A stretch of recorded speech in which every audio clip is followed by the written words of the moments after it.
चंदू के चाचा ने चंदू की चाची को चांदी के चम्मच से चटनी चटाई। कभी भी जो कवि होगा वो दूसरे की कविता को चुराएगा नहीं, वो अपनी खुद की कविता का निर्माण करेगा, खुद की कविता को रचेगा। ठीक है ना दोस्तों, नमस्कार।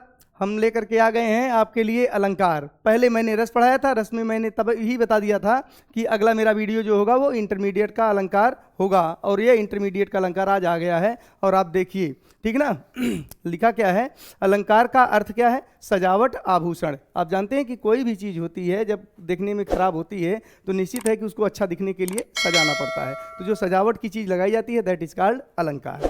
अब आगे देखिए, परिभाषा क्या होती है, अलंकरोति इति अलंकार है। आप जानते हैं कि जो अलंकृत करता है वही अलंकार है। इसको दूसरी भाषा में हम समझे, संस्कृत के बजाय हिंदी में, काव्य के साथ साथ किसी व्यक्ति, वस्तु या स्थान की शोभा को बढ़ाने वाले तत्वों को अलंकार कहते हैं।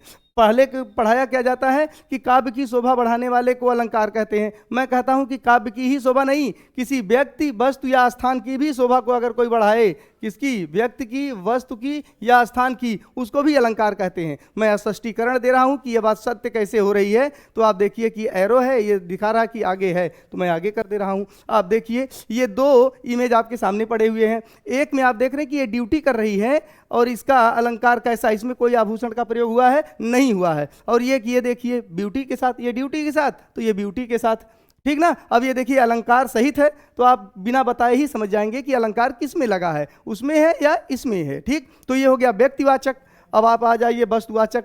तो वस्तुवाचक में आप देखेंगे तो यहाँ दो बिल्डिंग बनाई गई हैं, दो बिल्डिंग है, एक जो है बिना अलंकार के है और दूसरी अलंकार के साथ है। तो आपको बताना नहीं है कि अलंकार किस में लगाया गया है। तो व्यक्ति ये वस्तु हो गया, अलंकार इसमें है। और अगला देखते हैं हम स्थान। स्थान में देखिए कि ये एक निर्जन है, बिल्कुल मरुभूमि है, यहाँ कुछ नहीं है, देखने को नहीं मिल रहा है। और यहाँ देखिए बिल्कुल प्राकृतिक छटा लहरा रही है। यहाँ प्रकृति भी अपना योगदान दी है और इंसानों ने भी दिया है। इंसानों ने यहाँ फूल लगाए डिफरेंट डिफरेंट कलर के, यहाँ इंसान अपना मौज मस्ती कर रहे हैं। तो ये जो है ये अलंकार मनुष्यों ने डाले हैं और ऊपर का अलंकार जो है प्रकृति ने डाला है। तो कुल मिलाकर के अलंकार किसे कहते हैं, तो अलंकार उसे कहते हैं जहाँ पर किसी व्यक्ति, वस्तु या स्थान की शोभा को बढ़ाने के लिए अतिरिक्त तत्वों का प्रयोग किया गया हो। जो अतिरिक्त तत्व होंगे वही अलंकार कहलाएंगे। अब देखिए अलंकार दो प्रकार के होते हैं, एक शब्द अलंकार, एक अर्थ अलंकार। शब्द अलंकार किसे कहते हैं, जो शब्द के माध्यम से शब्द को पढ़ते ही अलंकार का पता चल जाता हो, उसे शब्द अलंकार कहते हैं। अर्थ अलंकार जो अर्थ के माध्यम से उसमें डेप्थ में जाना पड़ता है।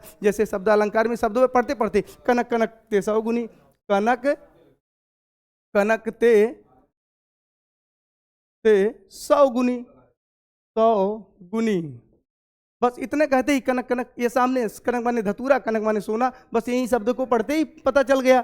लेकिन इसको जानने के लिए इसके डेप्थ में जाना पड़ेगा, इसकी गहराई में जाना पड़ेगा, तब ये पता चलेगा कि ये कौन सा अलंकार है। ठीक ना, ठीक ना।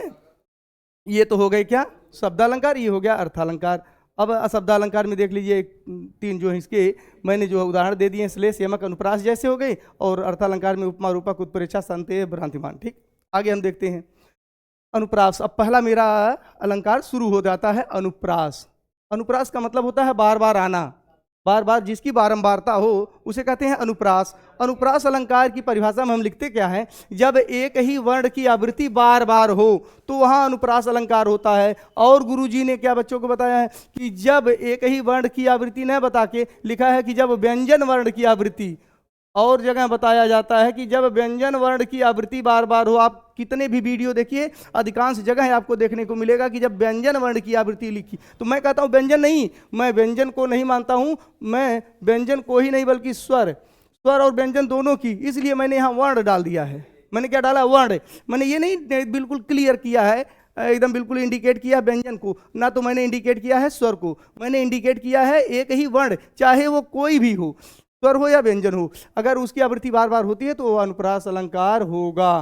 क्या होगा, अनुप्रास अलंकार। उदाहरण देख लीजिए, मैंने दोनों का दिया है, स्वर का भी दिया है और व्यंजन का भी दिया है। स्वर में एक एक करके दिन बीत जाते हैं, तो एक एक में ए क्या आ रहे हैं, ए आ रहा है कि नहीं आ रहा है, बिल्कुल एक में ए एक। इंद्रधनुष इठलाता इतराता, ई वर्ण जो बार बार आ रहा स्वर है। एक एकता एक रूपता, उठो उठो हे भारत की संतान, अपना अपना अस्त्र उठाओ, तो ऊ भी आया है, आ भी आया है, तो ये क्या लग रहा है आपको? स्वर की आवृत्ति बार बार हो रही है, इसलिए अनुप्रास है। व्यंजन में रघुपति राघव राजा राम, रा रा रा। चंदू के चाचा ने, चंदू, अब कलर मैं चेंज कर लूं, मिस्टेक हो गया। अब देखिए, रघुपति राघव राजा राम, चंदू के चाचा ने चंदू की चाची को चांदी के चम्मच से चटनी चटाई। अब देखिए, चाचा चाचा, चा की आवृत्ति बार बार है, इसलिए अनुप्रास अलंकार है। कुछ नहीं करना है, एक कोई सा भी एग्जाम्पल लिख देंगे तो एकदम बिल्कुल उसको सही होना ही होना है, ठीक है ना। अनुप्रास की परिभाषा हो गई, उदाहरण हो गया। अब आ गए हम यमक अलंकार में। यमक का मतलब क्या है? आवृत्ति उसमें वर्ण की होती थी, इसमें शब्द की होगी, लेकिन शब्द एक ही क्या लिखा है? यमक अलंकार में शब्द की आवृत्ति होती है, लेकिन अर्थ भिन्न। अर्थ क्या है? शब्द की आवृत्ति होती है, एक ही शब्द दो बार आएगा कम से कम, ठीक ना। आएगा शब्द दो बार, लेकिन हर बार उसका अर्थ क्या होगा? अलग होगा। शब्द दो बार आएगा और दोनों बार उसका अर्थ क्या होगा? अलग होगा। तो हम देखते हैं कि शब्द दो बार आया है कि नहीं। तो आप देखिए कि यहाँ काली घटा का घमंड घटा, तो काली घटा, घटा आप जानते हैं जो बादल घेरते हैं उसको घटा बोलते हैं। काली घटा का घमंड घटा, यहाँ घट जाना, यहाँ घट जाना है, घटना, घट जाना। और ये क्या है? घटा माने बदली, बदली, ठीक ना, जो ऊपर छाती है वो हो गए। और जेते तुम तारे तेते न नभ में तारे, हे प्रभु तुमने जितने लोगों को तार दिया, उद्धार कर दिया, तार दिया, तेते न नभ में तारे, उतने तारे नभ में भी नहीं है, यानी आसमान में उतने तारे नहीं है जितने लोगों को आपने तारा है। तो ये क्या है? ये तारना माने उद्धार करना, ये तारा माने स्टार, ठीक ना। तो ये क्या है? यमक अलंकार। इस यमक अलंकार की क्वालिटी है कि इसमें शब्द की आवृत्ति होती है और अर्थ भी जो है चेंज होता है। तो शब्द की आवृत्ति एक बार यहाँ, एक बार यहाँ, एक बार यहाँ, एक बार यहाँ, सेम टू सेम है ना, लेकिन सेंस घटा माने बदली, घटा माने घट जाना, तारे माने तारे, मैं यहाँ लिख दूं स्टार, स्टार्स, ये तारे हैं। और तारे माने नहीं नहीं नहीं नहीं, जेते तुम तारे जिनका तुमने क्या किया है? उद्धार किया है। तो उद्धार, उद्धार है, हम लिख दे, सही रहेगा, उद्धार किया, उद्धार किया। और उतने नभ में तारे, तारे माने तारा,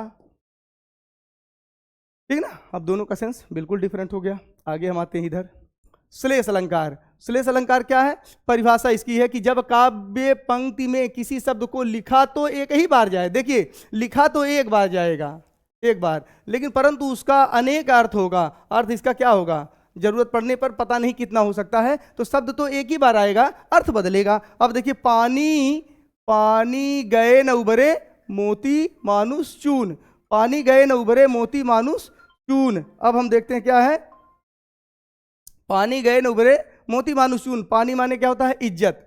पानी माने क्या है? इज्जत। तो ये पानी का संबंध किससे है? मोती मानुष चून। अब देखिए, पानी चला गया तो फिर क्या नहीं हो सकता है? मोती नहीं बनेगा।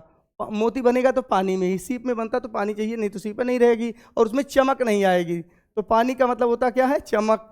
मनुष्य, मानुष है, मनुष्य है तो इज्जत। लोग कहते हैं उनका पानी लूट लिया आपने, जाके सारा सामान खा लिया, कुछ नुकसान कर दिया, तो उनकी क्या हुआ? उनका पानी आपने लूट लिया। पानी माने इज्जत लूट ली।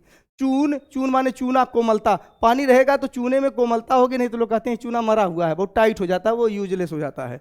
तो ठीक ना, तो चूना में पानी रहेगा तो वो कोमलता पाएगा। मनुष्य के पास पानी है तो इज्जत है, और पानी मोती के पास है तो उसकी चमक बनी रहेगी, नहीं तो वो जो है क्या होगा? उसकी जो लाइट है वो डिमनिश हो जाएगी। आगे क्या है? अन्य उदाहरण मैंने दिया है कि लीक छाड़ तीनों चले सायर सिंह सपूत। अब देखिए, लीक छाड़ तीनों चले सायर सिंह सपूत। अब लीक का अर्थ देखो, यहाँ लीक है।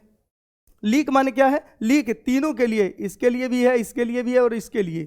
देखो इसमें क्या कहा गया है कि लीक लीक गाड़ी चले, लीक ही चले कपूत, और लीक छाड़ तीनों चले सायर सिंह सपूत। तो लीक माने परंपरा। सायर जो होते हैं मैंने एक एक का अलग अलग लिख दिया है। तो देखिए, लीक, अगर वही लीक शब्द किसके लिए आया हो, मैं यहाँ लिख दूं लीक है, लीक, लीक सायर के लिए भी है, सिंह के लिए, सपूत के लिए। तो अगर क्या? सायर कल्पना करना, कभी भी जो कवि होगा वो दूसरे की कविता को चुराएगा नहीं, वो अपनी खुद की कविता का निर्माण करेगा, खुद की कविता को रचेगा, ठीक ना, दूसरे की नहीं लेगा। सिंह माने शेर, ये शेर कभी दूसरे के बनाए हुए रास्ते पर कभी नहीं चलता, ये अपना खुद का रास्ता बनाता है। और सपूत, पुरानी परंपरा, सपूत जो होते हैं वो दूसरे की बनाई हुई परंपरा पे नहीं चलते, अपनी खुद की एक नई परंपरा बनाते हैं। तो इस प्रकार से लीक छाड़ी, छाड़ी माने छोड़ करके तीनों लोग चलते हैं, शायर सिंह सपूत, ठीक है ना। तो ये क्या है, आप देख रहे हैं कि लीक एक शब्द आया है, तीन अर्थ को समेटे हुए है।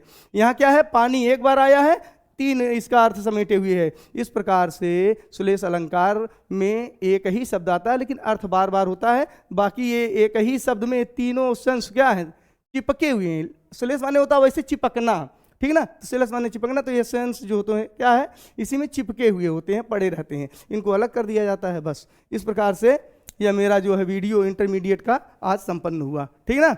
हमें आशा है कि आप लोग इस वीडियो को पूरा ध्यान से देखेंगे और देखने के बाद कमेंट बॉक्स में ज़रूर लिखेंगे कि आपका पढ़ाया हुआ ये जो मैटर था ये एग्ज़ाम में आया भी था और बड़ा मज़ा आया समझने में भी, और हमने कई लोगों को ये वीडियो जो है शेयर किया है, ठीक ना। तो ठीक है, ओके, थैंक्स अ लॉट।